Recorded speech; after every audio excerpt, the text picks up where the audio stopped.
बहुत पुराने समय की बात है। एक छोटे से कस्बे में रघुनाथ नाम का एक कुमार रहता था। वह बहुत मेहनती, सीधा साधा और ईमानदार आदमी था।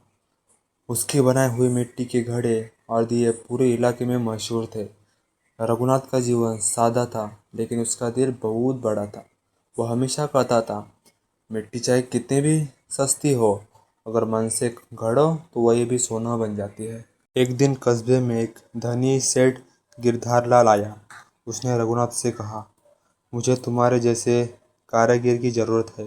मेरे लिए कुछ खास घड़े बनाओ, लेकिन उनमें थोड़ा चावल भरकर सील कर दो। बाहर से देखने में यह ऐसा लगे जैसे घड़े पूरे हैं, लेकिन असल में अंदर आधा ही माल होगा।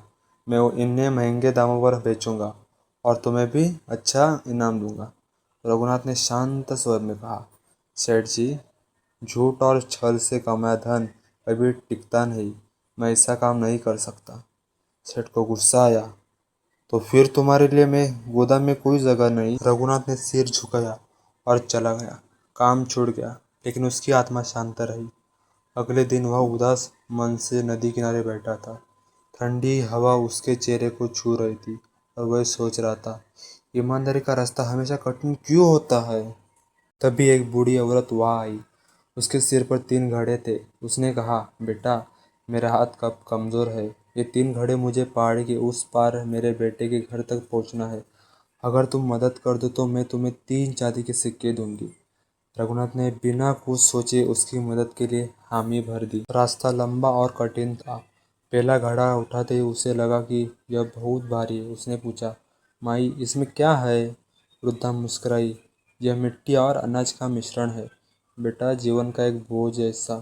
रघुनाथ मुस्कुराया और आगे बढ़ गया। पहाड़ों के बीचों बीच पहुंचने पर माई ने कहा, बेटा, बाकी 2 घड़े में बहुत भारी है। क्या तुम इन्हें भी उठा सकते हो। मैं तुम्हें और चांदी के सिक्के दूंगी। रघुनाथ ने हाँ कर दी। अब वह बहुत थक चुका था, लेकिन उसके चेहरे पर संतोष था कि वह किसी की मदद कर रहा है। जब वे पहाड़ी के सिर पर पहुंचे तो माई बोली, बस बेटा, अब यही रख दो, मैं यहीं से आगे ले जाऊंगी। रघुनाथ ने तीनों घड़ी नीचे रख दिए। माया मुस्कुराई और बोली, अब इन घड़ों को रघुनाथ ने खोले खोले और हैरान रह गया। पहले घड़े में सोने के सिक्के, दूसरे कीमती रत्न और तीसरे में पत्र था।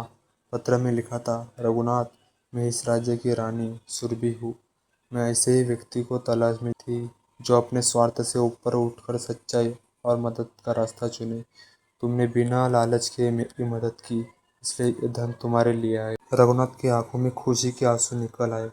उसने उस धन को जरूरतमंदों को बांटा दिया और अपने काम पर लौट गया।